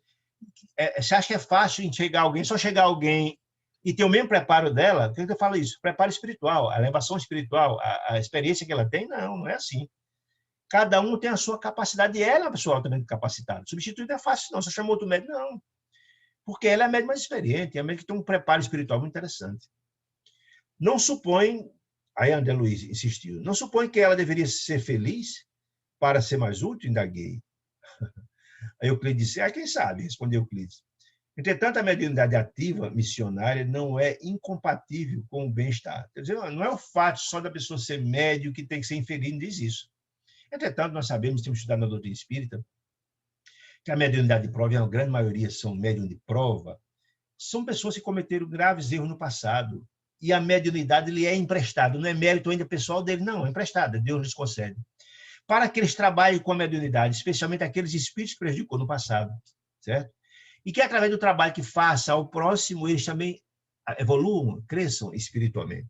Então, são pessoas ainda, por ser ainda, não ser ainda, não ter um crescimento linear espiritual, são atacados aqueles pontos que são fracos, por isso que é uma mediunidade de prova. São muito atacados, está nos dizendo isso, né? A rigor dizer, todas as pessoas que gostam do relativo conforto material, que têm uma situação econômica resolvida e tal, poderiam disputar excelentes oportunidades de serviço, disse ele. Olha que explicação interessante de Euclides. Entretanto, as almas encarnadas, disse ele, quando favorecidas pela tranquilidade natural da experiência física, da existência física, ou seja, quando estão economicamente bem-sucedidas, têm uma condição econômica muito boa, disse ele, se mantém na região de serviço comum, que lhe é própria às necessidades individuais. E como o cumprimento, disse ele, do dever com exatidão das profissões dos bons bem-sucedidos, que representa grande esforço intelectivo, material, etc., raramente ultrapassam a fronteira das obrigações legítimas. Olha que informação interessante, gente. Por que isso, gente? Raramente ultrapassam a fronteira das obrigações legítimas em busca do campo divino da renunciação. O que é que ele quer dizer com isso, gente? As pessoas bem-sucedidas, como não tem deficiência de nada, não tem necessidade de nada, não conhece o sofrimento, não passa as vicissitudes, não são tão sensíveis às misérias dos outros, às dificuldades. Isso é fácil de compreender, porque quando a gente vê um grande desastre, por exemplo, o sofrimento, a enchente, que muita gente fica desabrigada, etc., onde a gente mais vê solidariedade são dos pobres, dos sofredores. Por quê? Porque já sofreram, se sentem no lugar daquele que está passando aquela vicissitude. Onde tem mais ajuda são desses. Você vê lá, a casa caiu, soterrou, tá os pobres lá tirando, ajudando, cuidando, porque se sente como se pudesse ter sido eles, então se sente muito mais solidário. Tem pouco na dispensa, mas o que tem reparte a metade, que vão lá, que sempre poderia também estar passando a mesma situação. Existe menos sensibilidade dos ricos, porque não conhecem o sofrimento, da dor, da miséria, da fome, da falta de passar o frio por falta do cobertor. Né? Diz ele, a luta intensiva, porém, dilata as aspirações. O que quer dizer com isso? A pobreza, o sofrimento, as dores, a dificuldade, se faz sentir mais parte. Você mesmo trabalhou o dia todo em um cadonotário, sofreu, tem problema de saúde, mas quer ajudar. Essa sensibilidade se vê-se muito menor entre as pessoas que têm posses, ele está dizendo isso. O sofrimento, diz ele, quando aceito esse sofrimento à luz da fé viva, quando você não se revolta, tem resignação diante do sofrimento, é fonte criadora de asas espirituais. Eu achei maravilhoso esse asas espirituais. Exatamente isso. O sofrimento, porque a dor ensina a gemer, mas quando a gente se enfrenta o sofrimento com resignação e não com revolta, se você enfrenta e se coloca a serviço do bem, é criador de asas espirituais que você suplanta as dificuldades, as dores e busca, mesmo assim, diante das dificuldades, se colocar a serviço do próximo. Está dizendo isso. As asas espirituais, o avanço espiritual, sabe, mais propício a dar voos mais altos. Muito bem. Quando Euclides dizendo, formulando semelhantes considerações, não queremos dizer, disse Euclides, que a mediunidade construtiva deva ser apanágio dos corações algemados na dor. Não. Mas o que é que a gente tira dessas lições, gente? Vamos ver que os grandes trabalhadores do bem no mundo. Veja o exemplo de Chico. Veja o exemplo de Divaldo, Dona Ivone Amaral Pereira, Eurípides Massanufo, Jerônimo Medeiros e tantos outros. Por quê? Essas pessoas não é que, na verdade, não tiveram condições de desenvolver condições materiais que pudessem ser uma condição confortável. Não. Que essas pessoas eram tão conscientes de suas responsabilidades assumidas da espiritualidade amiga, que quando chegaram aqui, colocaram suas vidas a serviço do bem. Nem Chico, nem Divaldo, nem Ivone, nem Eurípides, nem Jerônimo casaram. Porque eles sabiam que a missão deles era de servir o próximo e colocar as suas vidas nessas missões. Aqueles outros que não tinham esses compromissos estavam lutando para ter uma melhor condição de vida, se formar, terminar a faculdade, lutar, não sei quantos empregos para ganhar dinheiro. Como a gente entendeu, não era isso, não. Chico era um funcionário público que tinha o suficiente para viver. Divaldo também. Dona Ivone Amaral Pereira lavou roupa para viver.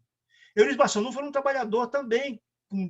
Trabalhou, tem uma situação de serviço ao próximo imenso. Jerônimo Mendonça também. Então, são pessoas. Irmã Dulce da Bahia, Irmã Dulce da Bahia também. Né? E tantos trabalhadores do bem, né, que passam por situações semelhantes, colocam sua vida a serviço do bem. Né? Por aí vai. Muito bem. Disse ele, isso não, as missões de espiritualidade superior pertencem a todos, as criaturas de boa vontade. Deixe disponha mas as pessoas que já vêm e têm um compromisso com o bem, colocam seus corações a serviço do bem e não vão se preocupar só com ganhar dinheiro, com coisas. Estão muito mais preocupados em ser, representar algo para alguém do que ter coisas. Bom, se valem dos obstáculos da vida, né, para melhor escalarem o monte da redenção divina. Eu achei isso extraordinário. Né? Almas existem, aí diz, olha, almas existem fervorosas no ideal do bem e da verdade, que se valem dos obstáculos, da dificuldade, das dores, do sofrimento, etc., para escalarem o monte da elevação divina. Aí eu lembrei de Chico, porque Chico dizia isso. Todos nós sabemos que Chico era uma criatura que tinha saúde muito frágil. Chico tinha um problema grave no coração, que era de angina. E angina, os que têm, diz que é uma das dores mais terríveis que existe. Chico tinha uma glaucoma tão violenta que o olho chegava a sangrar quando estava psicografando. Sangrar. Chico dormia 2 horas por noite, trabalhando a serviço do bem. Né?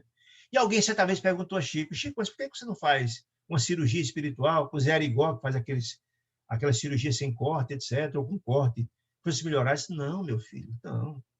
Porque as dores são grandes aprendizados. Eu tenho compreensão de que as dores com que eu vim faz parte da minha programação. E se ele agradeço muito as minhas dores, elas me ensinaram a suplantá-las, a enfrentar com resignação e a vencê-las. Olha aí, a sabedoria, né? A sabedoria. Então, o fato de você ter elevação espiritual não significa ser indolor o seu processo, não. Faz parte da programação de cada um deles, né? É isso, muito bem. A dona da casa terminara a tarefa de aprontar o jantar humilde. eles conversando, enquanto via Dona Otávia preparando o jantar. E antes que o esposo voltasse ao lar, Dona Otávia, médio, dirigiu-se ao quarto íntimo, ela fazia as orações, em que, conforme a notificação de Euclides, costumava fazer ali as suas preces preparatórias. Muito bem. Chegando lá, né, Euclides acomodou Dionísio, o espírito que ia ser o comunicante, ao lado dela, ou seja, veja, o que é que está fazendo lá Euclides? Está, em nome de Deus, assistindo Dionísio e Otávia para que o trabalho à noite seja exitoso. Vê que ficou interessante. Então, ele postou Dionísio lá dentro. Para quê? Para criar o liame mediúnico, né? E enquanto a médium Otávia se encontrava em oração, era o momento apropriado. Ou seja, realmente, quando ela entrava em oração, ela abria, ela criava as condições psicológicas, criava as condições espirituais, elevava seu estágio espiritual. O dedicado amigo aplicava-lhe passe magnético. Quem? Euclides, porque ela estava numa situação difícil, fisicamente falando, né? Fortalecendo os nervos e as vistas, administrando, ao que percebi, vigorosas forças, cota de força. Euclides aplicando ela essas forças magnéticas, né? Não somente nas fibras nervosas, mas também nas células gliais. Dona Otávia, olha aqui a grandeza dessa senhora, né? Dona Otávia é doente, sob forte impacto emocional em função do problema do marido. Dona Otávia pedia a Jesus bastante energia para o cumprimento da tarefa. Ela sabia que estava doente, sabia que estava com situação psicológica difícil, mas estava ali em orações, rogando a Jesus que lhe desse força, coragem para cumprir o seu dever, a sua tarefa. Essa é a trabalhadora do bem, que nos esmorece, que está ali sempre dedicada, compromissada com o trabalho. Comovendo, diz André Luiz, comovendo a sua rogativa silenciosa, simples, mas profundamente sincera. Meditou na promessa, ou seja, ela sabia que tinha sido feita a promessa talvez através dela, da espiritualidade, de trazer Dionísio na noite de hoje, né? Meditou a promessa que os amigos espirituais haviam levado a efeito, certamente através dela, relativamente à comunicação de Dionísio, recém-desencarnado, que era companheiro dela de trabalho. Procurava dispor-se ao concurso mediúnico eficiente. Ela estava pedindo a Jesus que desse condições para desenvolver o trabalho, tentando isoladamente as agressões que receberam, né, as contrariedades da natureza material. Aos poucos, sob a influência de Euclides, que era o instrutor que estava ali, formou-se um laço fluídico que ligou a médium ao próximo comunicante. Ou seja, ele estava naquele ambiente que era o mais adequado da casa. Ela passou por um processo de preparação através da oração. Ela criou as condições de equilíbrio. Ela foi aplicado o passe através de Euclides dela para melhorar as condições orgânicas dela, e aí foi criar as condições para que, na verdade, a aproximação fluídica entre ela e Dionísio, né? O companheiro que preparava o trabalho, Euclides, recomendou ao amigo desencarnado, Dionísio, falasse com Dona Otávia, mente a mente, né? Com todas as suas energias mentais, organizando um ambiente favorável para o serviço da noite. Ou seja, era um trabalho de preparação, gente. E as pessoas acham que a comunicação espiritual é fácil. Chega lá e comunicou. Não. É feito todo um trabalho prévio e todo um trabalho na hora, que todo o aparelho mediúnico do médium é trabalhado lá na hora. Tudo é feito. Não existe, portanto, improviso no espiritual. Dionísio começou a falar mentalmente com Dona Otávia de suas necessidades espirituais, comentando a esperança de fazer sentir. Ele dizendo, olha, Otávia, agora eu fico imaginando, viu, Dona Celeste? Imagine só que coisa interessante. Você imagine a médium que trabalhou com Dionísio a vida inteira, a alegria e a felicidade e a emoção está recebendo um espírito companheiro, amigo de trabalho do tempo passado. Imagine que coisa interessante. A emoção dela, de estar conversando com aquele amigo que foi companheiro dela, estava ali até um dia desse. Ele encarnou recentemente. Imagine. Ele explicando a Dona Otávia, mentalmente, a experiência faz sentir junto à família terrena e os amigos e colegas, antigos colegas de aprendizado espiritualista, notando que a médium lhe registrava a presença e a linguagem na forma de figuração e lembrança, aparentemente imaginárias, na esfera do pensamento. Ou seja, é a percepção espiritual, né? Ela estava percebendo que ele estava ali de lado e tinha uma conversa mente a mente com ele. Observei, aí a observação de André Luiz é interessante, observei com interesse a extensão da fronteira vibratória com que nos separa dos espíritos encarnados. André Luiz viu que a coisa não é muito simples, não, é preciso toda uma preparação, né? em frente de uma organização mediúnica adestrada. Lembra? Dona Otávia era uma médium experiente, treinada, e mesmo assim havia dificuldade. Precisando iniciar o trabalho de comunicação. Você precisa da interferência espiritual de Euclides e André Luiz lá fazendo o trabalho para que a aproximação acontecesse. Então, a gente acha muito simples, né? Como que ele estivesse muitíssimo distante, vencendo devagarinho os círculos espessos da existência. Longo tempo durou o diálogo entre Dionísio e Dona Otávia, reconhecendo que, ao fim da interessante conversa prévia por quê? Era um acerto do que ia ser falado à noite, entre a médium e o comunicante, palestra essa que foi plenamente orientada, veja só, orientada, não é só com a cabecinha de Dionísio, não, pelo tato fraterno de Euclides, ou seja, o tempo todo estava Dionísio sendo orientado por Euclides conforme as orientações recebidas de Alexandre, que Alexandre já tinha conversado com Dionísio antes. Olha, você vai lá, você vai dizer coisas que venha, você não vai desequilibrar, nem vai causar comoção, mas tem a orientação evangélica. É isso. Mesmo assim, Dionísio, Euclides estava dizendo as mesmas coisas. Então, houve um entendimento, né? Conversa prévia entre Dionísio e tal. Sim, ou seja, e também ele, Dionísio, estava lá dizendo a Dona Otávia o que ele pretendia dizer. Porque ela é o filtro, ela podia vetar. E também, o tempo todo, Euclides estava lá dizendo a ele o que devia dizer a Dona Otávia. Ou seja, essa ligação, essa ponte, né? Muito bem. Dona Otávia parecia mais obediente, melhor, mais ambientada com o assunto. Que é ambientada? Tomou conhecimento do que Dionísio queria dizer, com o assunto.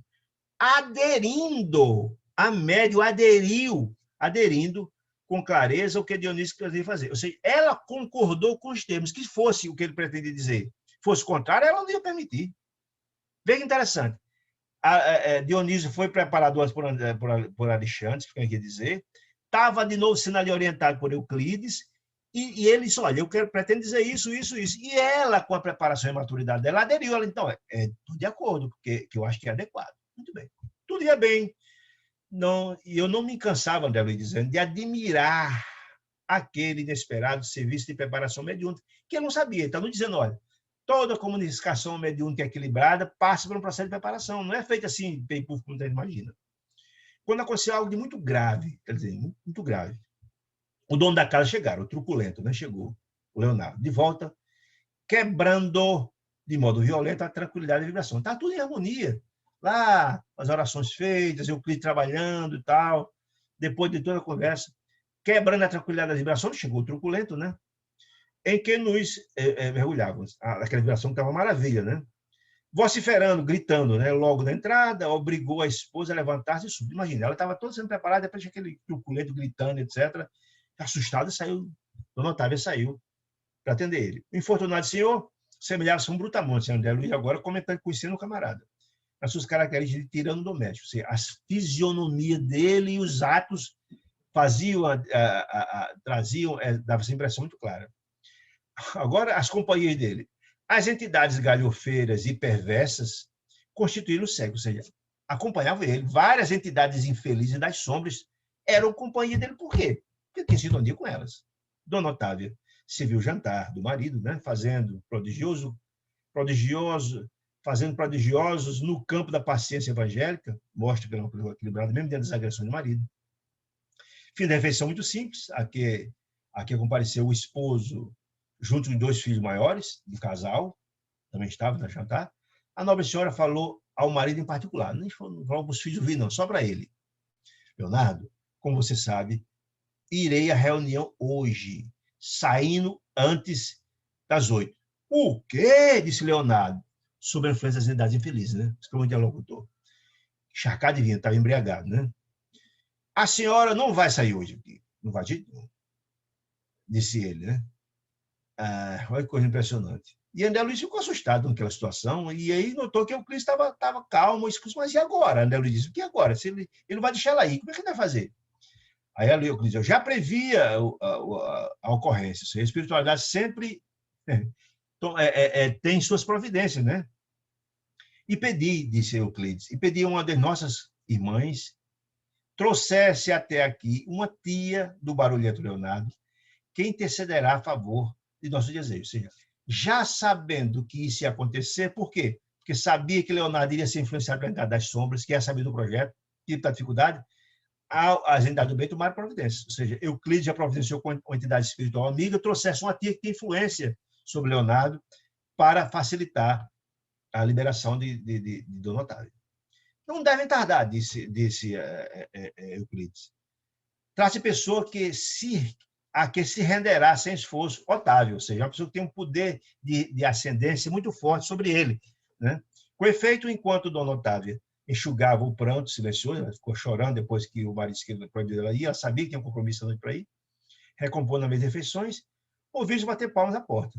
Leonardo foi atender e, em breve minutos, uma entidade desencarnada, ou seja, a companheira a que Euclides falou, muito simpática, penetrava o interior, a entidade espiritual a qual Euclides pediu ajuda, acompanhada de uma velha senhora de semblante acolhedor e risonho. Era a tia de Leonardo. Ou seja, a espiritualidade da amiga veio trazendo a companheira encarnada que podia influenciar Euclides. A cooperadora de Euclides, a entidade espiritual, veio até nós cumprimentar e tal. Profundamente surpreendente, em face de tantos trabalhos. André Luiz estava muito surpreendido. Poxa, era um pequeno trabalho de trabalho consolador e tantas dificuldades que foram criadas, ele ficou impressionado, né? E então começou a ouvir a conversa entre Leonardo e a tia. Aí a tia disse o seguinte: ainda bem que a luta terminou hoje e tal. Era a tia falando com o Otávio, com a médium, com a esposa, dirigindo a médium. Depois das primeiras saudações, disse a tia de Leonardo: eu vim aqui para irmos juntas para a casa espírita do centro. Eu vim aqui lhe buscar para a gente ir juntas. E a pobre Otávio procurou esconder a sua mágoa, espírito grandioso que era, sorriu com esforço e ponderou: ora, minha boa Georgina, que é a tia de Leonardo, hoje, infelizmente, eu não posso ir. Leonardo está disposto e pretende recolher-se mais cedo. Aí a tia, que já conhecia a figura, dona Georgina, disse: já sei. Observou a visitante com carinho nas palavras e a severidade na atitude, falando para dona Otávia: você, Otávia, tem compromisso e não pode faltar, dizendo para ela. Em seguida, levantou-se ela, a tia, tocou os ombros do sobrinho, do marido raivoso, que se derramava no sofá, e falou com franqueza: meu filho, olha a tia com a autoridade que tinha para o sobrinho raivoso. Meu filho, que você se regale em prazeres. Que se regale é uma palavra espanhola que significa se presenteie de prazeres, do vinho, da bebida, etc, etc. E odeie a sua realização espiritual. Olha como ela falou para valer. E odeia a sua realização espiritual. Ou seja, não é por falta de orientação. Você odeia a sua realização. Só quer a versão dos prazeres. Por imprevidência e má vontade sua. Não é culpa de ninguém, não. O problema é seu. Eu não posso impedir que, se quiser ter essa atitude, o problema é seu. Mas advirto a você, olha aqui, a tia, mas advirto quanto ao dever de sua mulher, de Otávia, em nosso núcleo de iluminação, lá na Casa Espírita, pedindo-lhe, não se interponha entre ela e os desígnios superiores. O que é que está dizendo? Lembre-se você que Otávia ela está desenvolvendo um trabalho de desígnio superior, de origem superior. Você não pode se interpor isso, pode atrapalhar. Se você não quer evoluir, o problema é seu. Mas ela tem uma missão importante. Disse ela: Otávia é uma esposa exemplar. Tem tolerado as suas impertinências, suas grosserias a vida inteira, disse ela. E já entregou ao seu espírito de pai, 2 filhos maiores, rigorosamente educados, da inteligência e coração. Ou seja, ela suporta você, suas grosserias, suas agressões. E você quer dificultar o trabalho dela? Não lhe impeça, viu? Agora o serviço divino. Isso é a tia falando bastante dureza com ele. Não impeça a fazer isso, agora o serviço divino. Poderia insurgir-me contra você, ou seja, poderia orientar e incitar Otávia a ir contra você, induzindo a resistir. Mas prefiro avisar você, Otávio, meu sobrinho, mas prefiro avisá-lo. Olha que coisa interessante, de que a sua atuação contra o bem não ficará impune. Olha que observação bastante dura dela. Sua mulher é uma mulher exemplar, faz tudo, aguenta suas importunações, você não quer evoluir, problema seu, suas bebidas, suas truculências. Mas você não pode atrapalhar o trabalho dela, você não ficará impune pela espiritualidade se fizer algo assim. Olha que coisa impressionante. Agora, a observação de André Luiz, que é interessante demais. Observei que as palavras da veneranda senhora, a tia, dona Georgina, a tia de Leonardo, eram emitidas as palavras dela, emitidas conjuntamente com um grande jato de energia magnética. De quem? Da espiritualidade amiga que estava auxiliando. Né? Isso aqui é interessante. Certamente da amiga de quem Euclides pediu ajuda e dele próprio, Euclides, né? Que envolvia o Leonardo. Essa energia magnética envolviam, além das palavras dela, do respeito que ele tinha da tia, com essas observações duras, essa energia magnética que envolvia o Leonardo, obrigando a ele, Leonardo, a um melhor raciocínio. Ou seja, veja só que coisa interessante, a estratégia da espiritualidade do bem, né? Ele meditou por alguns momentos e respondeu vencido. Otávia pode ir, quando quiser, desde que na sua companhia. Olha só que coisa interessante. A intercessão da espiritualidade amiga. Né? A matrona agradeceu. Estimulou, olha que interessante também, estimulou ao sobrinho Leonardo o estudo das questões da espiritualidade. Olha o que eu estou falando, eu não falei, eu sei que pode ser bonito. Leia, vai compreender, vai estudar para você entender isso. A tia, né, estimulando ele, né? E quando as duas senhoras se põem a tomar o caminho do grupo, chegou Alexandre. Alexandre chegou quando o trabalho já tinha sido essa fase tinha passado. Recomecei, porque Alexandre disse que ia conduzir eles até a casa espírita. Reconheci que o instrutor notou de relance o estado de abatimento da média. Quando Alexandre chegou, que viu a Dona Otávia abatida, ele percebeu de imediato as dificuldades, né? Que se interpunha a prometida comunicação de Dionísio. Alexandre viu o estado dela e ficou preocupado. Mas onde se referia às advertências da véspera, né? Ele próprio quem se mostrava mais otimista. Assim, ele disse, não, vai ser feito o trabalho, vamos ajudar, tudo que for possível. Muito bem. E assim foram eles, quando chegaram à casa espírita, como sempre os trabalhadores, André Luiz dizendo que tinha muitos trabalhadores funcionando na casa, é uma casa espírita, com muitos trabalhos, nós sabemos que a casa espírita é o hospital, né? Onde vários trabalhos de assistência é realizado, né? Enquanto alguns amigos ansiosos e a família, amigo que está falando, os amigos trabalhadores da casa, ansiosos pela comunicação da noite. E a família de Dionísio também estava lá, todo mundo esperando, né? Aguardava para Dionísio, todo mundo ansioso, né? Muito grande era o nosso esforço para a melhor posição receptiva de Otávio. Ou seja, todos os trabalhadores da casa se voltaram para assistir o corpo e o espírito de Otávia, que era o instrumento pela qual iria funcionar naquela noite. Todos foram em socorro, sabiam que ela estava frágil para um trabalho grande de melhorar a situação dela. Aí fizeram aplicações sistemáticas no sistema endócrino, no fígado, visando o equilíbrio do estômago, dos intestinos dela, que ela estava com problemas intestinal, para que todo o aparelho mediúnico dela funcionasse em harmonia. Seja, muitos trabalhadores se prontificaram a ajudar para que o trabalho acontecesse. Às 20 horas, que é o horário previsto, começou o trabalho, né? A prece comovedora feita pelo trabalhador, palestra do concurso magnético que for oferecido, o médium sentir ela, depois de toda a assistência da espiritualidade, se sentir mais forte, estava mais tranquila, com todo o trabalho e assistência recebida, né? Mais uma vez, André Luiz ficou muito admirado com o fenômeno o fenômeno luminoso da epífise. Lembre-se que a epífise é a glândula pineal, que é a antena pela qual as comunicações espirituais acontecem, né? Ele ficou muito encantado que já viu esse trabalho sendo feito lá no capítulo 1º do livro, onde foi trabalhado isso, foi estudado isso, né? E o trabalho de Alexandre na técnica de preparação mediúnica. Todo aquele trabalho que antecede a comunicação mediúnica, André Luiz Alexandre, que ele explicou isso no capítulo 1, feito um trabalho imenso em toda a parte do corpo do médio, na parte do perispírito, etc, etc. Preparando ali assim, a incansável instrutor. Ele admirava aquele trabalho de auxílio na região do córtex cerebral, tudo, né? Terminada aquela operação todinha de preparação, em Otávia, etc., terminou a oração e levado a efeito o equilíbrio vibratório do ambiente, com toda a preparação feita pela espiritualidade, Otávio foi cuidadosamente afastado do corpo físico. Nós sabemos que para haver a comunicação espiritual, o espírito da médium é retirado um pouco do corpo físico, para que o espírito comunicante utilize a máquina física, o corpo físico, o aparelho fonador da médium, né? Em sentido parcial, aproximou-se de Dionísio, do corpo físico para utilizar do corpo físico dela, né? Otávio mantinha-se reduzida a distância, só explicando, mas com o poder de retomar o corpo. Quem entenda, gente, que é importante compreender isso. O médium, ele fica de ao lado do corpo, vigiando. Ele é o vigia do corpo, consciente. Se por acaso acontecer algum problema, ele retoma o corpo. e tira o espírito. O espírito não é o senhor do corpo da médium, não. Ela tem consciência do que está acontecendo. Ela é vigilante disso, né? Dionísio conseguia falar, utilizando com todos esses cuidados, etc, etc.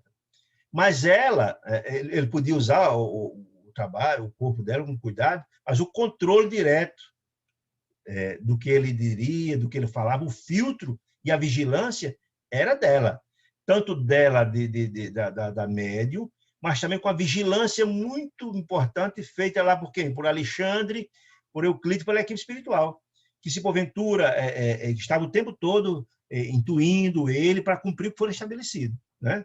Olha que coisa interessante, né? A fiscalização, a vigilância, não só de Otávia, do espírito da médium, mas também dos instrutores espirituais que estavam ali, né?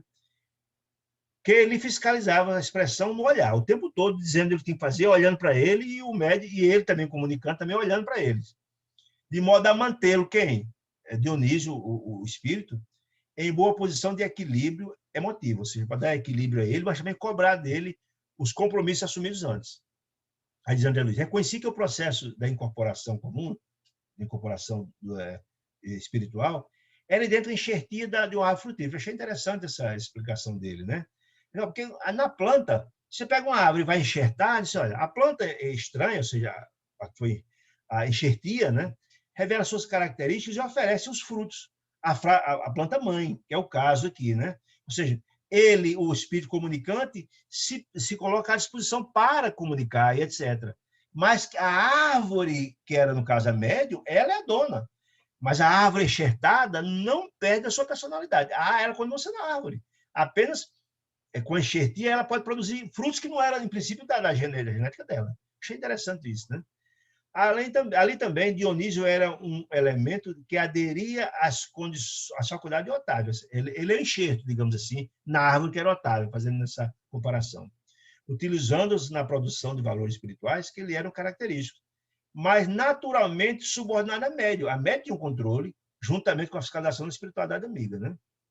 Por isso mesmo, logicamente, não era possível isolar por completo a influenciação da médium, de Otávio, né? Ou seja, o médium tem o controle da situação. A casa física era o templo, ou seja, a moradia, o que é o nosso corpo físico? Não, a moradia temporária do espírito, né? Cumprimos a reencarnação. Ou seja, ela é a dona da morada, Otávia. A morada dela. O outro está usando ali com a aquiescência dela, né? Que hoje defender ela, Otávia, contra qualquer expressão desequilibrada do comunicante, né? Interessante isso. Por conta, lhe permitia guardar as suas potências fisiológicas e preservá-las contra o mal. Ela era vigilante e podia tomar qualquer atitude nesse sentido. A nossa atmosfera de harmonia, ele está falando da espiritual, era uma tranquilidade, que o espiritual estava lá tudo tranquilo, porém, não conseguia sossegar a perturbação expectativa dos companheiros encarnados. Como Alexandre previu lá atrás, a falta de maturidade nos encarnados, quer seja dos trabalhadores da casa, que não tinham maturidade espiritual e da família em desequilíbrio, não era portador da fé viva, por isso estavam lá chorosos, lastimáveis, lastimando, etc, etc. Está dizendo isso. Entre nós, entre os espíritos, está dizendo, prevalecia o controle, a disciplina, o autodomínio. Entre eles, os encarnados, sopravam o desequilíbrio e a inquietação. Incrível, né? Como Alexandre previu, né? Exigiu de Dionísio, olha que achei interessante isso, exigiu de Dionísio homem pela boca de Otávio. Exigiu que Dionísio dissesse tudo o que ele queria, porque efetivamente ele sabia que Dionísio não era um ser tão elevado assim, e que ele ia se debulhar em lágrimas e reclamações, em sofrimento da família, e tarará, tarará, e tinha, pela índole dele, dizer coisas e dar notícia. Enfim, que não tinha grandes elevações do ponto de vista doutrinários. E não foi isso que aconteceu. Exigiu que ele se comportasse pela boca de Otávia com as informações dele, espírito imperfeito. Mas Otávia tinha um filtro, né?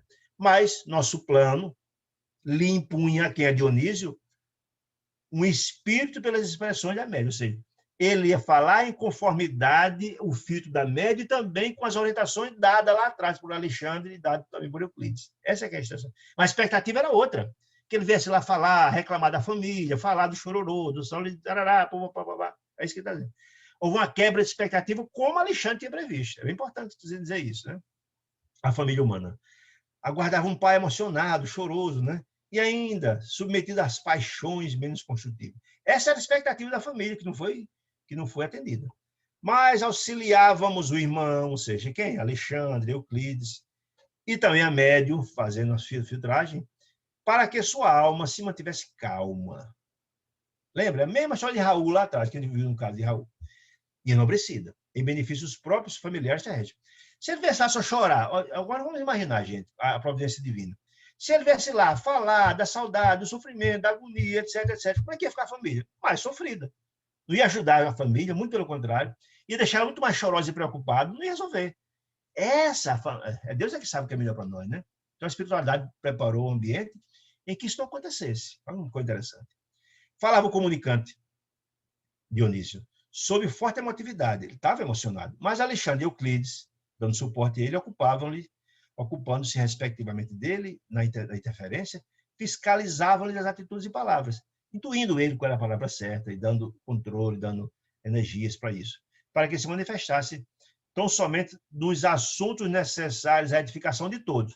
Ou seja, não só a edificação da família, trazendo tranquilidade a elas, mas também que trouxesse mensagem, que trouxesse cunho de educação para os trabalhadores da casa, e não frivolidades, como era a expectativa. Olha bem, é o que ele está dizendo aqui, gente. A espiritualidade responsabilizando a Dionísio, responsabilizando-o por todas as imagens mentais nocivas que a sua palavra criasse no cérebro e no coração dos ouvintes. Ou seja, olha, você sabe as suas responsabilidades. Se você criar dificuldades aqui, a responsabilidade é sua e você vai responder por isso. Aí bota aqui, entre parênteses, a complexidade de entender os dois lados da vida, né?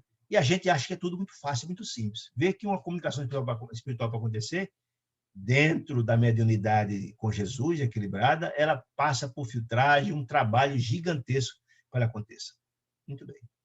Em vista disso, o comunicante portou-se, Dionísio, em todos os pontos da mensagem falada, com admirável dignidade espiritual, sob a orientação da equipe e da própria médium. Com disciplina interior, né, para calar certas situações familiares. Não falou sobre as dores da família, as picuinhas de família, como era a expectativa da família, né? E conter as lágrimas estancadas no coração. Todo esse equilíbrio está sendo dado pela assistência que Euclides e Alexandre estavam passando para ele. Depois de falar por 40 minutos, olha aí, uma mensagem grande, né? 40 minutos falando aos companheiros e à família. Dirigindo-se à família e aos colegas da luta humana, Dionísio despediu-se, repetindo um tocante de oração, tal que Alexandre falou e tal. Muito bem. O manifestante ofereceu os possíveis elementos de identificação, ele ofereceu algumas informações, identificando e tal. Mas a pequena congregação, como Alexandre tinha previsto, de encarnados, não recebeu a dádiva, como se devia desejar. Ou seja, eles não alcançaram, como Alexandre previa, não alcançaram os ensinos de que ele veio trazer, as consolações, etc, etc, etc. Como imprevisto. E lembre-se que o próprio Dionísio tinha dito que, na época, quando ele estava encarnado, fazia a mesma coisa. Que, às vezes, a própria Otávia recebia mensagens com orientações importantes que ele simplesmente ignorava, achava que era coisa da cabeça dela. Está passando agora, pela mesma experiência do lado de lá, né? Muito bem. Interrompida a concentração mental com o encerramento, apreciaram-se as apreciações. Depois que terminou, André Luiz começou a ouvir a família e os trabalhadores para ver como é que foi a repercussão da fala. Olha só como é decepcionante, como foi exatamente como Alexandre tinha previsto. Verificando que 4/5 das assistentes não aceitaram a veracidade da manifestação. Mas isso não é conversa, isso não é ele nunca, começaram a dizer, né? Somente a esposa de Dionísio, mais uns raros amigos mais elevados, encarnados, sentiram-lhe efetivamente a palavra viva e vibrante, ou seja, conseguiram captar como era de se esperar dos espíritos mais elevados. Só a esposa. Os próprios filhos internaram-se pela região da dúvida e da negativa. Os próprios filhos não reconheceram o pai. Só a mãe. Interpelado por um dos companheiros, o filho mais velho disse, olha o depoimento do filho mais velho, impossível. Não pode ser meu pai nunca. Se fosse ele, comunicante, teria naturalmente comentado nossa difícil situação da família, os outros filhos, ele dizendo, se você falasse com essas coisas, porque é do estágio dele, é do nível dele, ou seja, se ele viesse a falar da situação, não ia só piorar, E todo mundo fica mais choroso, mais lamentável, ele falando da saudade de lá e lá de cá, e fica um clima muito pior. E a espiritualidade não quer isso. Outros filhos de Dionísio ajuntou-se levianamente, ao comentário dos outros. Aí um outro disse, eu não acredito em semelhante manifestação, não, de jeito nenhum. Se fosse meu pai, teria respondido às minhas indagações íntimas, ou seja, respondido. A preocupação era querer a resposta que eles queriam, né? Será que no outro mundo os pais não mais recordam do carinho dos filhos? Tal, reclamando, né? No grupo da palestra, ou seja, do grupo de trabalhadores, formado por recantos da sala, começaram as insinuações maledicentes. Como Alexandre previu, eles não tinham preparo, maturidade, grandeza, sensibilidade para compreender as mensagens e a comunicação. Se tivesse estudado direitinho a doutrina espírita, como nós estamos estudando aqui, veria que a espiritualidade jamais permitia esse tipo de frivolidade, né? Apenas a viúva e mais 3 irmãos do ideal se mantinham juntos da médium. Ou seja, veja só quanta injustiça. Dona Otávia, doente, uma pessoa respeitabilíssima na casa, veja só, respeitável, doente, com grande credibilidade que tinha, todo mundo ignorou ela. Apenas a viúva e 3 irmãos mais juntos que foram ficar do lado dela, agradecer, incentivar o espírito de serviço, né? Os outros, com ingratidão, foram duvidar do que ela estava dizendo. Né? Olha que coisa impressionante. Né? Muito bem. No grupamento dos filhos, externava ingratas impressões. Um amigo tocado de cientificismo afirmava solenemente: as pessoas são donas da verdade, só eles sabem de tudo, e esquecendo as informações evangélicas, quer logo tirar as informações que elas convenientes. Né? Veja que, eu estou colocando essa observação, fiquei em parênteses para a gente entender. Veja que era um ambiente de uma casa espírita, gente. O desrespeito. Toda a respeitabilidade do notário, os caras simplesmente ignoraram, para dizer que aquilo era uma mistificação, que era um absurdo. Né?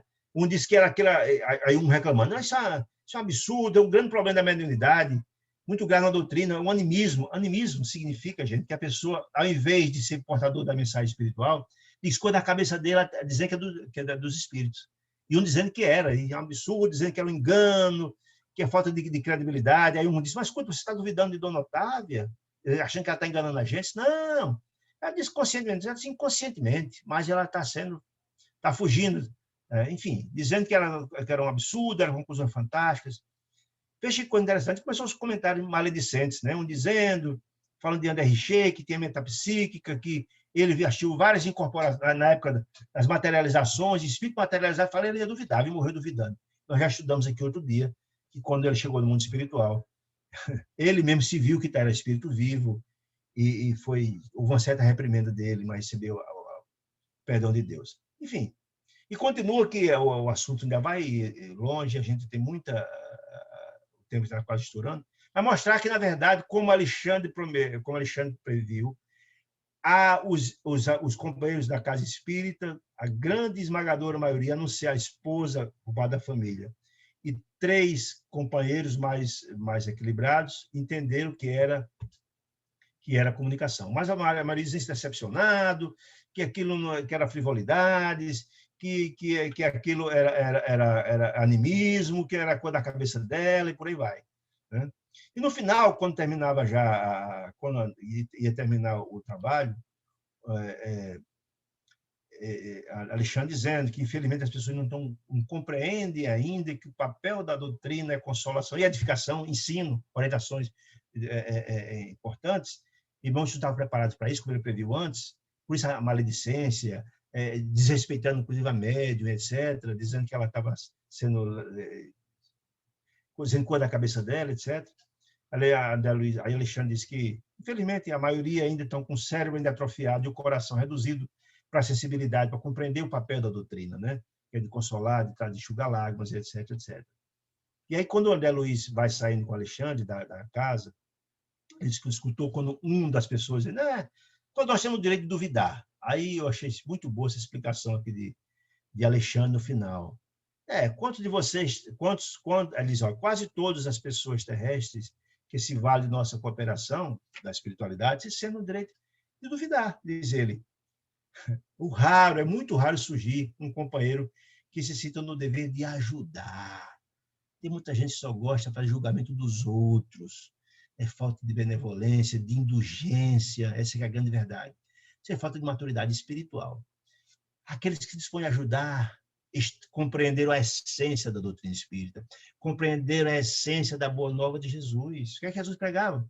Fraternidade, caridade, benevolência, indulgência, perdão, fraternidade. Isso sim, ajudar o próximo. Essa é a essência da doutrina espírita, que é baseada na boa nova de Jesus. É o evangelho redivivo, puro, fundamental para o nosso processo evolutivo. Mas, infelizmente, na nossa condição humana, dentro de uma casa espírita, ainda são raros aqueles que atingiram essa compreensão de que o grande papel da casa espírita é ser um local de consolação, de enxugar lágrimas, e também ser um hospital espiritual, onde se busca acolher, assistir, etc.